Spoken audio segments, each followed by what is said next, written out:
ओम गणेशाय नमः। ओम नमः शिवाय। मैं निखिल ज्योतिषाचार्य आप सभी का मेरे चैनल पर पुनः स्वागत करता हूं। आशा करता हूं कि आप सभी स्वस्थ होंगे। महादेव की कृपा आप सभी पर सदैव बनी रहे। ये वीडियो धनु यानी कि सजिटेरियस के लिए बहुत विशेष है, क्योंकि वीडियो है अगस्त से दिसंबर 2025, इस 5 महीने के कालखंड में, या कहीं जो साल के अंतिम 5 महीने हैं, उसमें बनने वाले विशेष 14 योगों के बारे में। ग्रहों की स्थितियां बदलती रहती हैं। ग्रह चराचर हैं, कभी आगे बढ़ते हैं, कभी वक्र होते हैं, कभी पीछे गिरते हैं, कभी अतिचारी होते हैं। मेरे चैनल पर साप्ताहिक राशिफल रेगुलर आते हैं, जिसपे मैं चंद्रमा की गोचर पर आधारित साप्ताहिक राशिफल देता हूँ। मासिक राशिफल में सभी ग्रहों का आंकलन होता है और प्रमुखतः जो मेन एरियाज होते हैं उन पे काफ़ी नज़र डालता हूँ। और त्रिमासिक राशिफल भी आते हैं, जिसमें 3 महीनों में ग्रहों के गोचरीय स्थिति पर एक नज़र डालता हूँ। लेकिन यह जो वीडियो है, इसमें सारे ग्रहों का गोचर मैं नहीं लूँगा, लेकिन कुछ ऐसे विशेष 14 योग, कुछ ऐसी विशेष 14 ज्योतिषीय परिस्थितियाँ जो बनने वाली हैं और जिनका हमारे जीवन पर बहुत प्रभाव होगा। वो भले ही कुछ ग्रहों का वक्री होना हो, कुछ ग्रहों की युतियाँ हो, कुछ ग्रहों का समसप्तक योग हो, कुछ ग्रहों का दृष्टि संबंध हो, कुछ ग्रहण दोष हो, ग्रहण लगना हो, बहुत कुछ घट रहा है और इन सब का प्रभाव अच्छा बुरा हमेशा की तरह बताने का प्रयास करूंगा। जो व्यक्ति ये समझता है कि ज्योतिष एक विद्या है जो हमारे मार्गदर्शन के लिए बनी है, उनके लिए अवश्य राशिफल बहुत इंपॉर्टेंट होते हैं, ये समझने के लिए कि कहाँ पे अच्छा है, कहाँ पे बुरा है, और उसके अनुसार अपने जीवन को ढालने के लिए ये राशिफल बहुत विशेष होते हैं। यदि आपकी लग्न राशि या चंद्र राशि धनु है, दोनों ही गाइडेंस के लिए इस राशिफल को देख सकते हैं। जहाँ से ज़्यादा सूट करता है, रिलेट करता है, वहाँ से इसको ऑब्जर्व कीजिए। व्यक्तिगत तौर पे मेरा मानना है लग्न से देखेंगे तो अच्छा है। इनकेस नहीं पता है आपको अपनी लग्न राशि, तो आप अपनी चंद्र राशि से भी इसको ऑब्जर्व कर सकते हैं। शुरू करते हैं, चलते हैं पहले योग की तरफ, जो कि है 17 अगस्त से 17 सितंबर 2025, सूर्य केतु ग्रहण दोष। सूर्य 17 अगस्त को आपके नवम भाव में आकर बैठ जाएंगे और केतु के साथ क्योंकि उनकी युति होगी तो ग्रहण दोष लग जाएगा। 2 प्रकार से ग्रहण होते हैं। एक होता है ग्रहण जो लगता है खगोलीय घटना, जैसे सितंबर में 2 ग्रहण लगेंगे। एक होता है ज्योतिषीय ग्रहण दोष। जो ग्रहण दोष होते हैं चंद्रमा पर हर महीने में 2 बार लगता है, 2.5 दिन के लिए, जब वो राहु और केतु के साथ होते हैं। और सूर्य पर साल में 2 बार लगता है, 1 महीने के लिए जब वो राहु के साथ होते हैं और 1 महीने के लिए जब वो केतु के साथ होते हैं। अब आपके नवम भाव में ये ग्रहण दोष लग रहा है, इसका मिश्रित प्रभाव रहेगा। सबसे पहले नवम भाव में सूर्य हैं और केतु के साथ बैठे हैं। ये रिसर्च बेस्ड स्टूडेंट्स और हायर स्टडीज़ जो करना चाहते हैं उनके लिए अच्छा है। ये धार्मिक दृष्टिकोण से बहुत अच्छा है। धार्मिक प्रवृत्ति, आध्यात्मिक प्रवृत्ति, नवम भाव धार्मिक जगहों का है। सूर्य मंदिरों के कारक हैं, स्पेशली शिवालय, और केतु आध्यात्मिकता है। ये सारी ही चीज़ें अंकित कर रही हैं कि इस कालखंड में आपको किसी धार्मिक जगह पर जाने का या अपने घर में कोई धार्मिक अनुष्ठान कराने का अवसर मिल सकता है।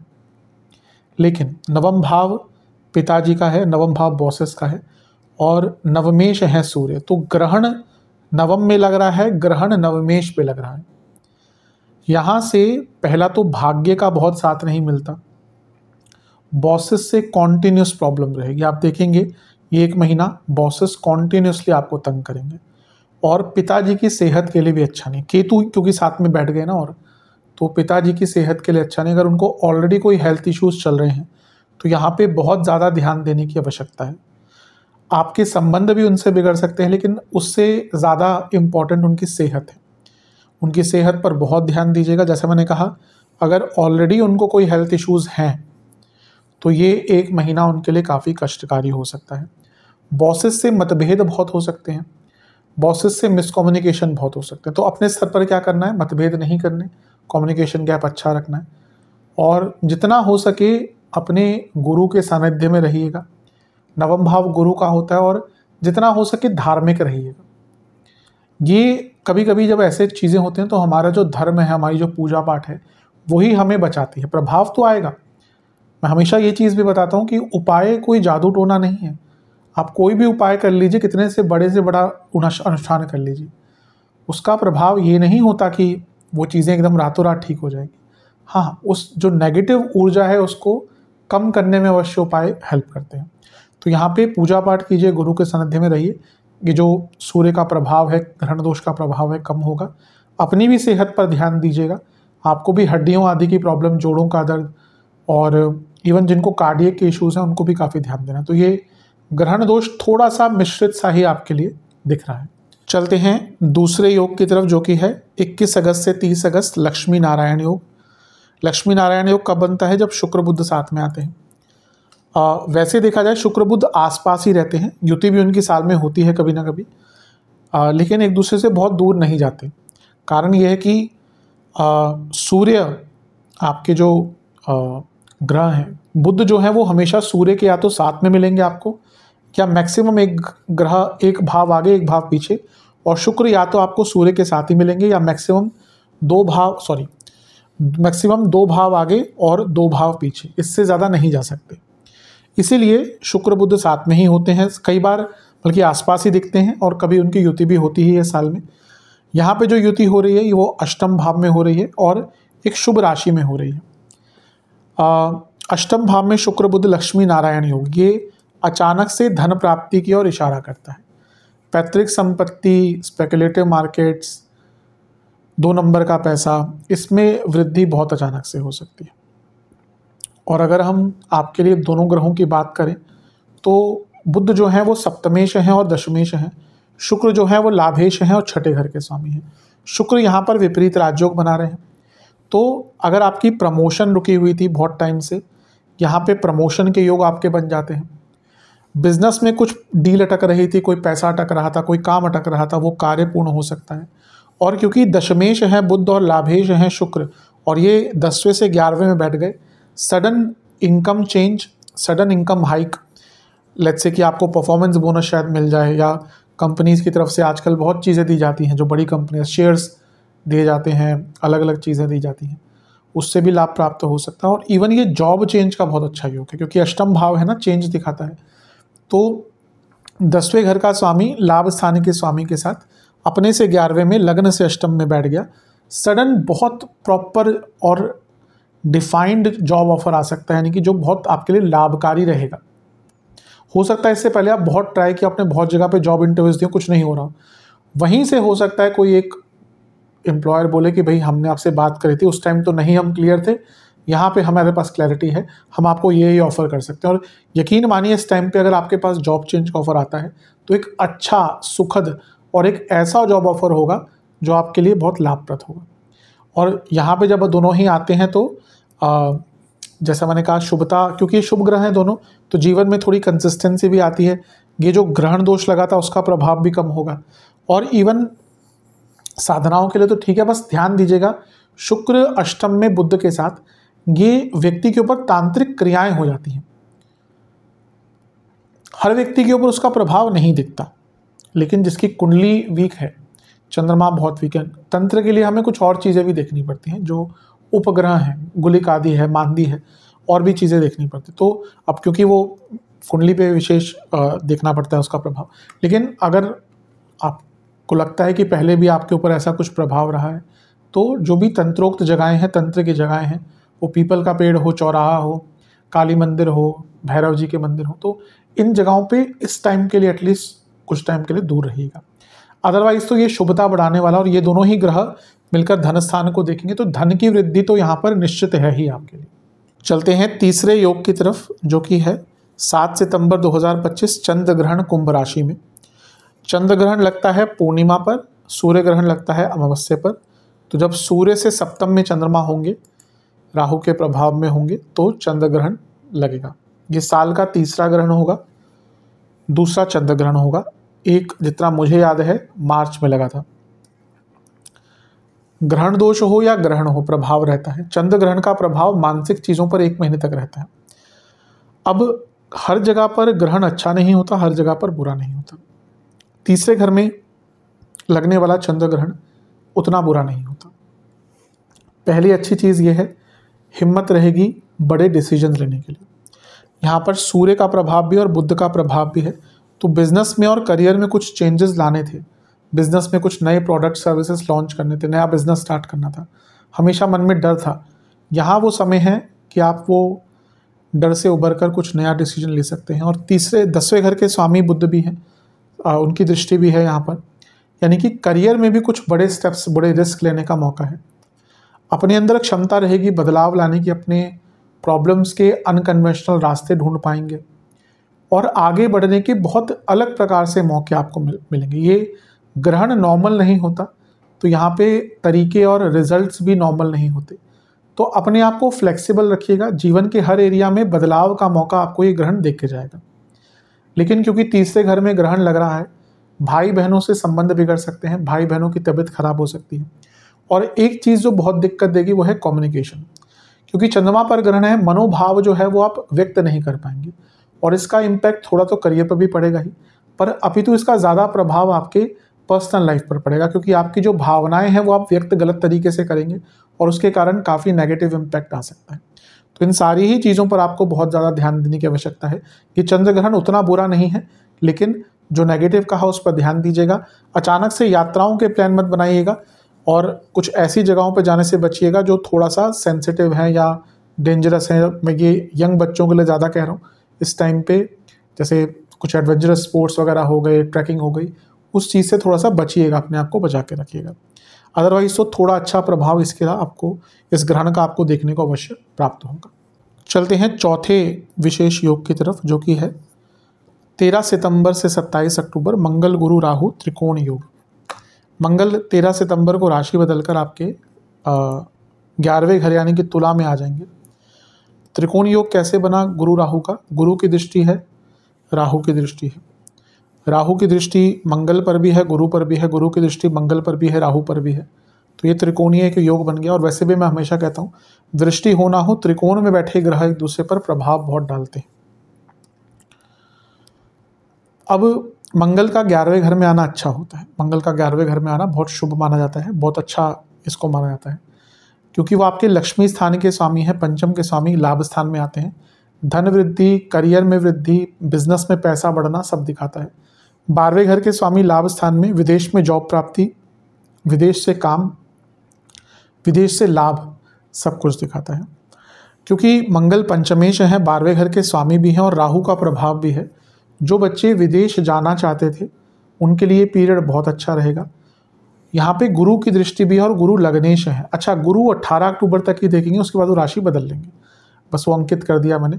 18 अक्टूबर तो इनका जो प्रभाव है गुरु का 18 अक्टूबर तक रहेगा। हाँ, लेकिन वो लग्नेश है, चतुर्थेश है। अब मंगल क्या है? प्रॉपर्टी के कारक हैं, लाभ स्थान में बैठे हैं जो एसेट्स का भाव होता है। गुरु चौथे घर के स्वामी है जो प्रॉपर्टी का भाव होता है। गुरु और मंगल का ये त्रिकोणीय संबंध और लाभ स्थान का इन्वॉल्वमेंट, ये प्रॉपर्टी खरीदने के लिए योग बनाता है। और क्योंकि मंगल 12वें घर के स्वामी है और राहु का प्रभाव भी है, जो लोग विदेश में सेटल होना चाहते हैं और विदेश में प्रॉपर्टी लेना चाहते हैं, अब कई लोग विदेश में ही रहते हैं, अब उनके मन में दुविधा होती है कि विदेश में प्रॉपर्टी लें, इंडिया में लें, या वो वहीं पे इन्वेस्ट करना चाहते हैं, तो उनके लिए भी ये टाइम बहुत अच्छा अपने आप में बन जाता है। तो ये बहुत शुभ टाइम है, इसका लाभ उठाइएगा। मंगल पंचमेश है तो स्टूडेंट्स की वृद्धि, क्रिएटिविटी की वृद्धि, क्योंकि गुरु और राहु दोनों वृद्धि के कारक हैं, वो मंगल को देख रहे हैं। तो जैसा मैंने कहा, क्रिएटिविटी की वृद्धि, बुद्धिमत्ता की वृद्धि, सोचने की क्षमता में वृद्धि बहुत अच्छा है। बिजनेस में लाभ होगा, करियर में भी पैसा बढ़ सकता है। 11वें घर में मंगल का एक प्रिय स्थान है, जीवन को गति मिलती है, कई नए रास्ते मिलते हैं। तीसरे सप्तम 11वें का मिलन यानी कि इच्छाओं की पूर्ति भी दिखाता है। और 3 से 8 11 का मिलन, जिसमें सप्तम में गुरु हैं, ये विवाह का योग भी बनाता है। 11वां भाव, कभी कभी विवाह नहीं हो रहा होता ना, 11वें भाव की दशांतरशारी होती है उसमें बैठे ग्रहों की, तो कई बार ये स्पेशली उनके लिए जिनका विवाह हो नहीं पा रहा, उनके लिए 11वां, क्योंकि सप्तम से त्रिकोण और लाभ स्थान वृद्धि का भाव है, बहुत इंपॉर्टेंट भाव होता है ये भी मैरिज के लिए। उस केस में जहाँ पे नॉर्मली मैरिज नहीं हो पा रही, खैर वो अलग टॉपिक है। तो यहाँ पे आपको आपका विवाह का भी योग बनता है और कई प्रकार के आपको अपॉर्चुनिटीज़ यहाँ पे मिलेंगी। बस ध्यान क्या देना है कि मंगल 12वें घर के स्वामी भी हैं, इसलिए उन पर गुरु राहु का प्रभाव खर्चे बहुत बढ़ाने वाला है। आपके खर्चे एक्सट्रीमली बढ़ने वाले हैं। यहाँ पे कई भोग की चीज़ें होंगी, लग्जरीज चीज़ें होंगी, इच्छाओं की चीज पे खर्चा होगा, पर बाकी सब ठीक है। बस अपने खर्चों पर नियंत्रण कीजिएगा, क्योंकि खर्चे तो आपके इतने बढ़ने वाले हैं कि आप खुद ही परेशान हो जाएंगे। हाँ, क्योंकि सप्तम से त्रिकोण में है, बिजनेस में तो जैसे मैंने कहा लाभ होगा ही। यहाँ पे इवन कुछ नया सीखने का भी अच्छा योग है, और इवन प्रमोशन के योग भी यहाँ पे आपके अच्छे बन जाते हैं, क्योंकि वृद्धि का भाव है और 10वें से दूसरे में उन पर राहु गुरु की दृष्टि है, तो करियर में वृद्धि यहाँ पर होती हुई दिख रही है। तो ये बहुत अच्छा योग आपके लिए बन रहा है। चलते हैं 5वें योग की तरफ, जो कि है 15 सितंबर से 9 अक्टूबर शुक्र केतु युति। शुक्र 15 सितंबर को नवम भाव में आ जाएंगे और शुक्र केतु युति बनेगी। सूर्य 17 सितंबर को राशि बदल लेंगे, तो उनको थोड़ा आगे कर देते हैं ताकि शुक्र केतु पर हम ज़्यादा नज़र डाल सकें। शुक्र केतु की युति बहुत अच्छी भौतिक जीवन के लिए नहीं मानी जाती। शुक्र केतु के गुरु हैं, राहु भी शुक्र को अपना गुरु मानते हैं, दोनों दैत्य हैं, असुर हैं, और शुक्र जो है वो असुरों के गुरु हैं, दैत्याचार्य हैं। लेकिन शुक्र और केतु की प्रकृति बहुत अलग है। जहाँ शुक्र भोग हैं, केतु योग हैं। शुक्र अटैचमेंट है, केतु डिटैचमेंट है। शुक्र लग्जरीज हैं, केतु वैराग्य हैं। ये सारी जो खूबियाँ हैं शुक्र की या कैरेक्टरिस्टिक्स है, वो राहु से बहुत मिलते हैं, इसलिए उन दोनों की जोड़ी बहुत अच्छी है। लेकिन केतु और शुक्र एकदम विपरीत प्रकृति के ग्रह। इवन कुंडली में भी कभी कभी होता है ना कि विपरीत प्रकृति के ग्रह साथ में बैठ गए तो भाव का नाश करते हैं। जैसे शनि सूर्य अगर किसी भाव में बैठ गए साथ में, चंद्र बुध साथ में बैठ गए, कुछ ग्रहों की युतियां होती हैं ऐसी जो भाव नाश करती हैं। इवन शुक्र बृहस्पति भी कहीं कहीं पर कुछ सर्कमस्टांसेस में नेगेटिव प्रभाव दे सकते हैं, भाव को पूरा नाश कर सकते हैं। वैसे ही केतु शुक्र भौतिक जीवन के लिए बहुत अच्छा योग नहीं है, और यहाँ पे शुक्र जो हैं वो 11वें घर के स्वामी हैं और केतु के साथ बैठ के, यानी कि पेमेंट से अटक सकती हैं। इवन बॉसेस से मतभेद जो सूर्य से स्टार्ट हुए थे वो कंटिन्यू होंगे, और क्योंकि शुक्र आगे, यानी कि आपके बॉसेस ही आपके खिलाफ षड्यंत्र रचेंगे। अच्छी चीज़ ये है कि शुक्र क्योंकि छठे घर के स्वामी हैं और केतु के साथ बैठे हैं, कोई बहुत लंबा आपका लीगल प्रॉब्लम या कोई सरकारी बाधा अटक रही थी, कोई एडमिनिस्ट्रेटिव कार्य अटक रहे थे, वो कार्य यहाँ पे आपके पूर्ण हो सकते हैं। लेकिन बॉसेस से प्रॉब्लम कंटिन्यू रहेगी। पिताजी की सेहत पर भी थोड़ा प्रभाव नेगेटिव पड़ सकता है। और मैरिड लाइफ और लव लाइफ, ये ऐसी चीज़ें हैं जिसमें काफ़ी दिक्कत है, क्योंकि शुक्र दोनों के ही कारक हैं। पंचम से पंचम में बैठे हैं तो ऑलरेडी ये दिखा रहा है कि लव लाइफ में इश्यूज स्टार्ट हो जाएंगे, और क्योंकि कारक भी हैं वैवाहिक जीवन के, तो ये शुक्र केतु की युति से मैरिड लाइफ और लव लाइफ दोनों में ही इश्यूज आपको देखने को मिलेंगे। थोड़ा सेंसिटिव टाइम अवश्य होगा, यहाँ पर केयरफुल रहिएगा। इवन अपने बॉसेस से भी जितना कम आर्ग्यूमेंट्स आपके हों उतना ही आपके लिए अच्छा रहेगा, क्योंकि जैसा मैंने कहा ना, यहाँ पे आपके पीठ पीछे आपके बॉसेस आपके विरुद्ध कुछ ना कुछ करना स्टार्ट कर देंगे। चलते हैं छठे योग की तरफ, जो कि है सूर्य ग्रहण। जैसा मैंने कहा था कि चंद्र ग्रहण लगता है पूर्णिमा पर और सूर्य ग्रहण लगता है अमावस्या पर, तो जब सूर्य चंद्रमा साथ में होते हैं तभी सूर्य ग्रहण लगता है। तो ये लगेगा 22 सितंबर को। कहाँ लगेगा? आपके 10वें घर में, कन्या राशि में, और ये साल का अंतिम ग्रहण होगा। जैसे हमने चंद्र ग्रहण की बात करी थी, वो आपके लिए मैंने कहा था कि एक अच्छा प्रभाव लेकर आएगा, लेकिन सूर्य ग्रहण का 10वें घर में होना थोड़ा सा नेगेटिव रिजल्ट लेकर आ सकता है। अच्छी चीज़ों से पहले स्टार्ट करते हैं। अगर आप बहुत टाइम से जॉब चेंज करने का प्रयत्न कर रहे थे, और नॉट ओनली जॉब चेंज, अगर आप ये भी चाहते थे कि आपका प्रोफाइल भी चेंज हो जाए, उन लोगों के लिए ये अच्छा टाइम होगा, उनको जॉब चेंज करने का एक मौका मिल सकता है। अदरवाइज ये टाइम 1 महीने का कार्य क्षेत्र में काफ़ी कष्टकारी जा सकता है।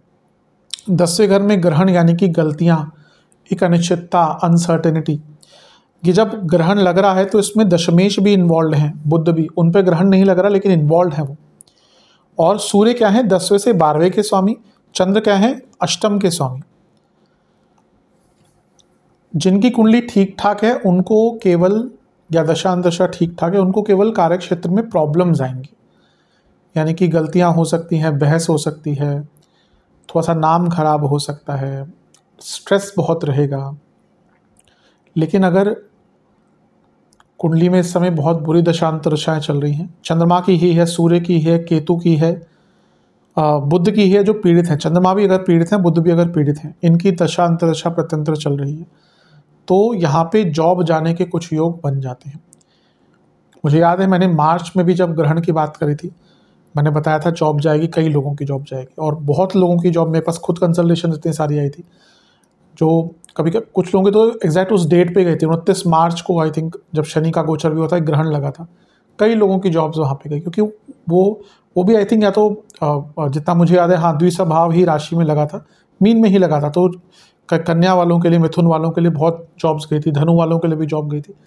यहाँ पे भी बहुत केयरफुल आपको रहना है, क्योंकि अगर कंपनी में हालात बुरे चल रहे हैं और जैसे मैंने कहा समय बुरा है, तो जॉब जा सकती है। और ये कर्म भाव है, आपसे गलतियां बहुत होंगी, आप देखेंगे ये 22 सितंबर से एक महीना कई प्रकार की गलतियां, कई प्रकार की अनिश्चितताएं, और कार्य क्षेत्र हो, और ये क्योंकि एक वर्क लाइफ बैलेंस भी खराब दिखा रहा है, वक्री शनि भी देख रहे हैं, तो यहाँ पे वर्क लाइफ बैलेंस भी बहुत बिगड़ जाएगा। तो ये एक योग है जो आपके लिए थोड़ा कष्टकारी अवश्य रह सकता है।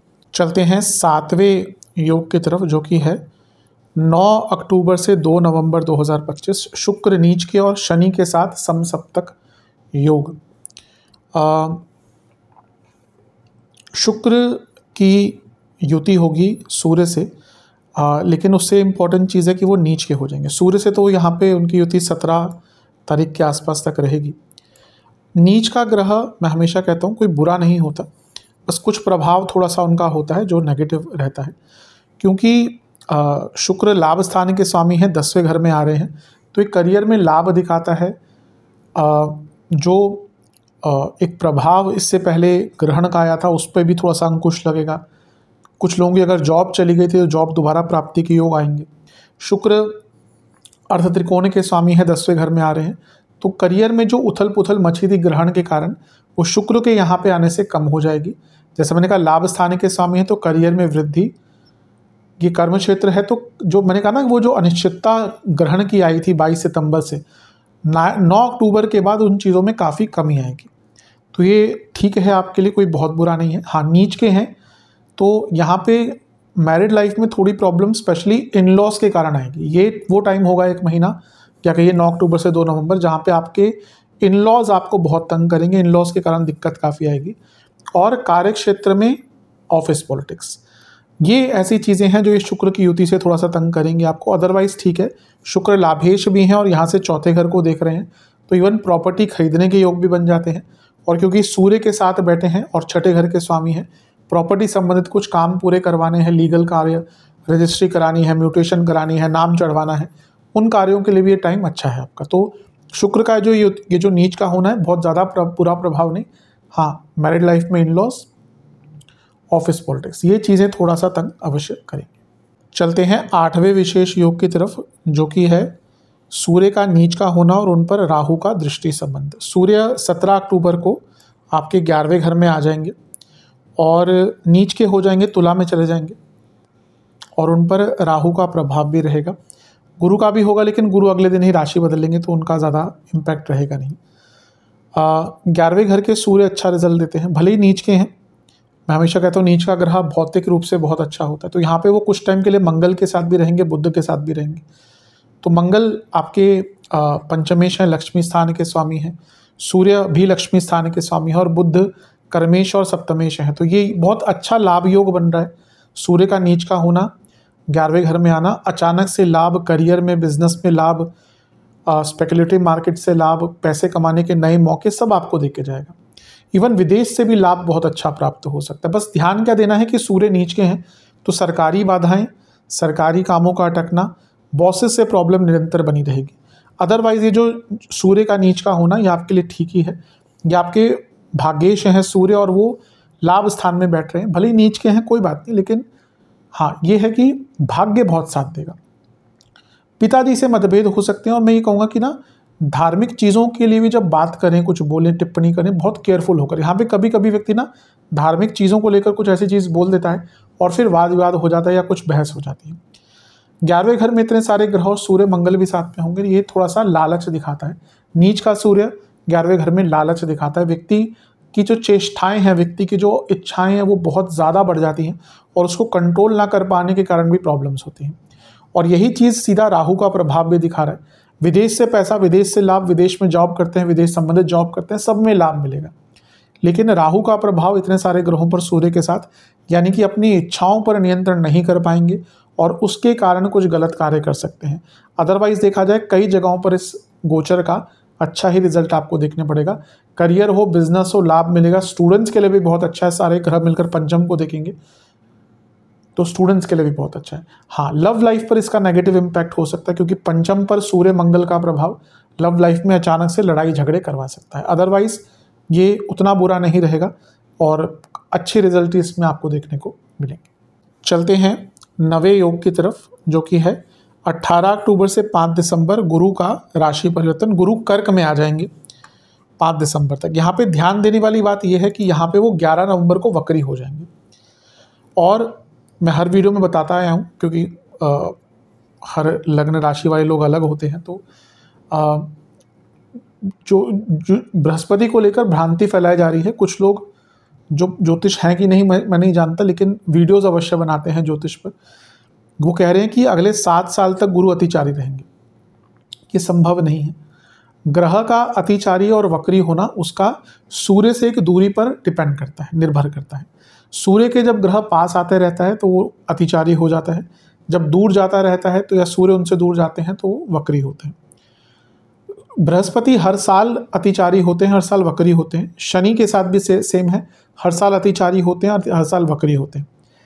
अब क्या होगा कुछ सालों के लिए अगले, कि गुरु जब अतिचारी होंगे, जब यहाँ पे वो अतिचारी थे तो वो आगे बढ़ते रहेंगे। एक राशि में 30 डिग्री ही होती है, जब वो आगे बढ़ेंगे 30 डिग्री खत्म होगी तो अगली राशि में आ जाएंगे। जैसे अभी कर्क में आए हैं, अगले साल वो, वैसे उनको कर्क में होना चाहिए, वो कुछ टाइम के लिए सिंह में जाएंगे। उसके अगले साल, मैंने बहुत आगे का नहीं देखा, लेकिन उसके अगले साल वो कन्या में भी जाएंगे। तो बस यही हो रहा है। ऐसा नहीं कि वो 7 साल के लिए अतिचारी रहेंगे, वो कुछ टाइम के लिए अतिचारी होंगे, फिर पुनः अपनी ही राशि में वापस आ जाएंगे। तो ये चीज़ समझनी चाहिए कि वो इतना लंबा कोई भी ग्रह अतिचारी नहीं रह सकता।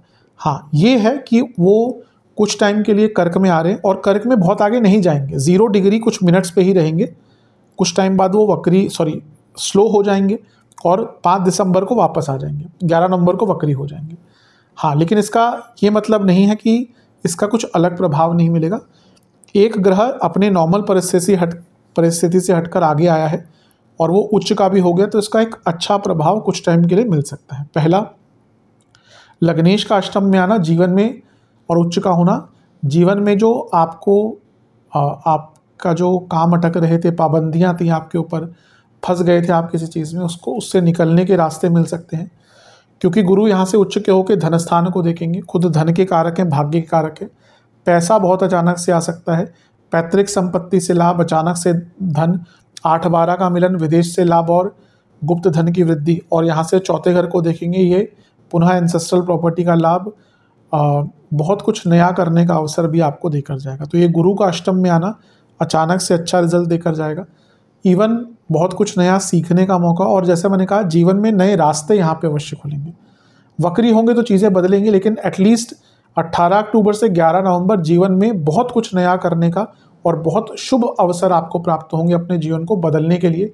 कई एरियाज़ में आपको अचानक से लाभ और अचानक से वृद्धि यहाँ पर देखने को मिलेगी।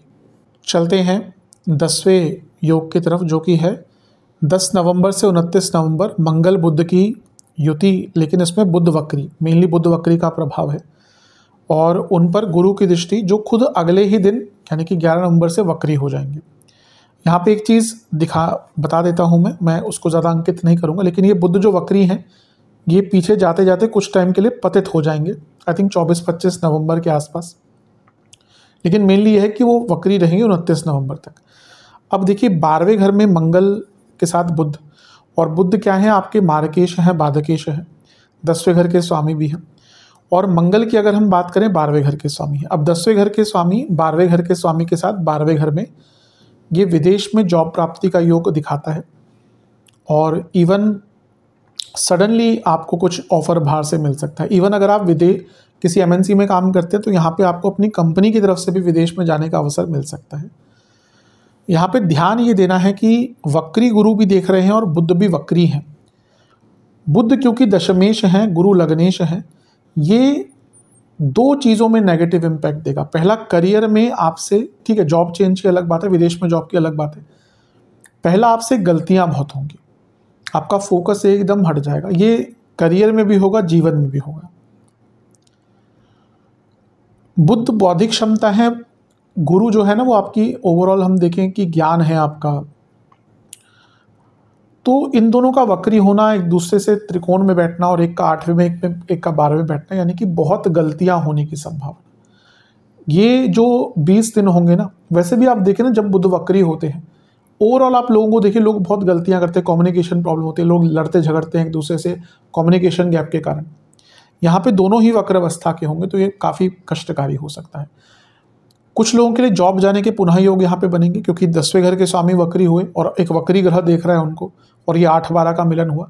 लेकिन उससे ज़्यादा खतरनाक, जैसे मैंने कहा कि आपकी निर्णय लेने की क्षमता, ये वो 20 दिन है जहाँ पे आप बहुत गलत निर्णय ले सकते हैं और उसका इम्पैक्ट बहुत बड़ा और बहुत लॉन्ग टर्म हो सकता है। खर्चों से बचें और कोई भी बहुत लाइफ चेंजिंग कोई बहुत बड़ा निर्णय हो उसको यहाँ पे मत लीजिएगा, वरना नेगेटिव इम्पैक्ट हो सकता है। लग्नेश वक्री हुए, 12वें घर में एक वक्री ग्रह और वो भी मंगल के साथ 12वें घर के स्वामी, ये थोड़ा इंजरीज आदि का योग और खर्चों में वृद्धि भी दिखाता है। तो ये मंगल बुध का युति जिसमें बुध वक्री है और वक्री गुरु की दृष्टि है, ये थोड़ा सा नेगेटिव इम्पैक्ट लेकर आ सकता है। इन सारी ही चीज़ों पर थोड़ा सा ध्यान दें। चलते हैं 11वें योग की तरफ, जो कि है 11 नवंबर को गुरु का वक्री होना। गुरु फरवरी तक ही आई थिंक वक्री रहेंगे, 2026 तक, 5 दिसंबर को वापस आ जाएंगे। लेकिन ये 11 नवंबर से 5 दिसंबर ये बहुत सेंसिटिव टाइम आपके लिए रहने वाला है, क्योंकि पहला तो वो लग्नेश है, ठीक है, दूसरा वो अष्टम में है, तीसरा वो अपनी नॉर्मल स्थिति से हटे हुए हैं और चौथा वो वक्री हो गए। 11 नवंबर 5 दिसंबर ये आपके लिए, धनु के लिए काफ़ी कष्टकारी टाइम हो सकता है। पहला, जीवन में बहुत instability, personal life professional life में एकदम उथल पुथल मच जाएगी। लग्नेश है अष्टम में वक्री, अचानक से हेल्थ इशू, कुछ चीज़ डायग्नोज हो जाएगी, क्रॉनिक डिजीज़ वापस आएंगी, कोई चीज़ें पहले आपको रह चुकी है हेल्थ इशू वापस आ जाएगा। यहाँ से गुरु को अगर देखें तो 12वें घर को देखेंगे, दूसरे घर को देखेंगे और कुटुंब भाव को और फैमिली के भाव को देखेंगे, तो ये दोनों पर दृष्टि दिखाती है कि फैमिली इश्यूज बहुत ज़्यादा आ जाएंगे, कई पुरानी बातें सामने आ जाएंगी, मैरिड लाइफ हो, फैमिली लाइफ हो, जब तक छुपी हुई थी उनके कारण बहुत इश्यूज, घर में एंसेस्ट्रल प्रॉपर्टी को लेकर, पैतृक संपत्ति को लेकर भाई बहनों में वाद विवाद हो सकते हैं। और क्योंकि 12वें घर को देख रहे हैं तो खर्चे तो बढ़ेंगे ही, लेकिन 12वें घर पर प्रभाव, चौथे घर पर प्रभाव, दूसरे घर पर प्रभाव, ये दिखाता है कि इमोशनल है। और 8वें घर में बैठे हैं, 4-8-12 का मिलन हुआ ना, तो ये इमोशनल लाइफ में भी बहुत डिस्टर्बेंस दिखाता है। तो ये जो टाइम होगा 3 हफ्ते का, 11 नवंबर से 5 दिसंबर, बहुत केयरफुल रहना अपनी वाणी को लेकर, अपने खर्चों को लेकर, अपनी इमोशनल लाइफ को लेकर, माताजी की सेहत को लेकर। घर में बहुत कलह कलेश, पैसों को लेकर बहुत कलह कलेश हो सकते हैं। और इवन अपने जॉब और बिजनेस में भी बहुत स्टेबिलिटी बनाकर रखिएगा, क्योंकि ये वो टाइम है जब चीज़ें आपके आउट ऑफ कंट्रोल जा सकती हैं और इसका इम्पैक्ट नेगेटिव पड़ सकता है। सेहत पर बहुत ज़्यादा ध्यान दीजिएगा, बाहर का खाना मत खाइएगा, यहाँ पर अचानक से सेहत पर नेगेटिव इम्पैक्ट आ सकता है, केयरफुल रहने की बहुत आवश्यकता है। चलते हैं 12वीं भविष्यवाणी की तरफ, जो कि है गुरु ग्रह की घर वापसी। गुरु कुछ टाइम आगे बिताकर वापस आ जाएंगे अपने नॉर्मल स्थान में। ये बहुत चीज़ों के लिए अच्छा होगा, क्योंकि 11 नवंबर को जब वो वक्री हुए थे 5 दिसंबर, जैसा अभी मैंने थोड़ी देर पहले ही कहा था, ये टाइम बहुत अनिश्चितता भरा रहेगा। अब जैसे ही गुरु वापस आएंगे, वक्री तो फरवरी तक रहेंगे, लेकिन जैसे ही वापस आ जाएंगे लग्न पर उनका प्रभाव आ जाएगा, चीज़ें ठीक होना शुरू हो जाएंगी, एक स्थिरता आएगी, भाग्य का साथ मिलेगा, जो गलतियां करी थी उनको सुधारने का मौका मिलेगा, चीज़ें समझ आएंगी, तो अच्छा है। बस ध्यान 2 चीज़ों पर ज़्यादा देना है आपको। पहला, क्योंकि ये अभी अभी वापस आए हैं, इनको पतिथि अवस्था कहेंगे, क्योंकि आगे से गिरे हैं, वक्री हैं। मैरिड लाइफ पर बहुत बुरा प्रभाव पड़ सकता है, अचानक से इश्यूज आ सकते हैं, अचानक से जो इश्यूज थे भी नहीं वो भी इश्यूज में कन्वर्ट हो जाएंगे, प्रॉब्लम्स बहुत आ सकती हैं। और दूसरा, बिजनेस में, क्योंकि बिजनेस का भाव है सप्तम भाव, यहाँ पे एक ग्रह जो अभी अभी वापस गिरा है और वक्री है, ये सडन लॉसेस, सडन बिजनेस में प्रॉब्लम्स लेकर आ सकता है। तो वैसे देखा जाए गुरु की घर वापसी आपके लिए बहुत अच्छी रहेगी, पर बिजनेस और मैरिड लाइफ इस पर इनका कुछ टाइम के लिए प्रभाव नेगेटिव पड़ सकता है, स्पेशली 1 महीने तक यहाँ पर, क्या कहिए साल के अंत तक बहुत ज़्यादा केयरफुल रहने की आवश्यकता है। कुछ प्रॉब्लम्स यहाँ पर इन दोनों ही एरियाज़ में आ सकती है, केयरफुल रहिएगा। चलते हैं 13वें योग की तरफ, जो कि है 7 दिसंबर को बनने वाला गुरु मंगल समसप्तक योग। मंगल आपके लग्न भाव में आ जाएंगे 7 दिसंबर को और गुरु से समसप्तक योग में आ जाएंगे। मंगल का लग्न में आना ठीक ही होता है, वो आपके त्रिकोणेश हैं और लग्न में आकर बहुत सुंदर राजयोग बनाते हैं। 12वें घर के स्वामी हैं, ठीक है, कोई ऐसी दिक्कत नहीं है, ऐसा नहीं कि 12वें घर का स्वामित्व तो खराब ही होता है। विदेश से लाभ, विदेश संबंधित चीज़ों से लाभ मिलेगा। और जब भी एक स्ट्रॉन्ग ग्रह 12वें घर का स्वामित्व लेकर लग्न में आता है तो व्यक्ति को बदलाव करने का मौका, चेंजेस लाने का मौका देते हैं। लेकिन हाँ, ध्यान क्या देना है कि लग्नेश वक्री हैं, अभी अभी पतित होकर वापस आए हैं और लग्न में 12वें घर का स्वामी आ गया, तो सेहत पर दिसंबर में बुरा प्रभाव पड़ेगा। एसिडिटी से लेकर छोटी मोटी इंजरी से लेकर गॉल ब्लैडर, लिवर की प्रॉब्लम्स ये थोड़ी सी रह सकती हैं। लेकिन ये मंगल की जो ऊर्जा है अग्नि तत्व की राशि में है, बृहस्पति की राशि है, बृहस्पति आपके लग्नेश हैं, गुरु का प्रभाव भी लग्न पर है और ये अग्नि तत्व और जैसे मैंने कहा 12वें घर का स्वामित्व, ये साफ बताता है कि साल का अंतिम भाग 7 दिसंबर के बाद से कुछ बहुत बड़े डिसीजन लेने का है, कुछ बहुत बड़े बदलाव लाने का है। मंगल का प्रभाव चौथे घर पर भी होगा, प्रॉपर्टी के कारक हैं। 12वें घर के स्वामी लग्न में आकर चौथे घर को देखते हैं तो प्रॉपर्टी बेचने का योग भी बनता है और क्योंकि खुद प्रॉपर्टी के कारक है और चौथे घर के स्वामी गुरु हैं, वो उनको देख रहे हैं, तो प्रॉपर्टी बेच के नई प्रॉपर्टी लेनी है या नई प्रॉपर्टी खरीदनी है, दोनों के ही बहुत सुंदर योग बनते हैं। बस ध्यान ये देना है कि अग्नि तत्व की राशि मंगल अग्नि तत्व, तो यहाँ और केतु का प्रभाव भी है, तो साल के अंत में ना जब ये मंगल का गोचर होगा तो एग्रेशन बहुत बढ़ जाएगा। तो अपने एग्रेशन पर नियंत्रण रखिएगा, सेहत पर नियंत्रण रखिएगा। अदरवाइज बड़े बदलाव के लिए, प्रॉपर्टी के लिए, जीवन में अथॉरिटी के लिए, कुछ बड़े कड़े निर्णय लेने के लिए, लोगों को दूर करने के लिए, अपने जीवन से हटाने के लिए, जो लोग आपको आगे बढ़ने से रोकते हैं, जो परिस्थितियां रोकती हैं, उनको बदलने के लिए ये योग बहुत अच्छा है। सेहत पर अवश्य ध्यान देना पड़ेगा, गुस्से पर नियंत्रण करना पड़ेगा। अदरवाइज ये बहुत अच्छे बदलाव और बड़े बदलाव का योग आपको साल के अंतिम भाग में मिलेगा। चलते हैं आखिरी योग की तरफ, जो कि है 14वां योग 14th। मंगल शुक्र सूर्य युति धनु में, यानी कि आपके लग्न में, और पुनः गुरु का प्रभाव, वक्री गुरु का प्रभाव। लग्न में शुक्र का आना अच्छा होता है। मंगल की अभी हमने बात करी थोड़ी देर पहले, और सूर्य की भी बात करें तो आपके सूर्य भाग्येश हैं। तो भाग्य स्थान के स्वामी पंचम भाव के स्वामी मंगल, भाग्य स्थान के स्वामी सूर्य और लाभ स्थान के स्वामी शुक्र सारे लग्न में हैं। लग्नेश गुरु की दृष्टि है और शुक्र जो है वो उपचे भाव के स्वामी भी हैं। ये सारी ही चीज़ें अंकित कर रही हैं कि साल का अंतिम भाग, जैसा भी मैंने मंगल के गोचर में भी कहा, यहाँ पे भी कहूँगा, अगर पूरे साल का सबसे बड़े बदलाव का कोई महीना आपका होगा तो दिसंबर ही होगा।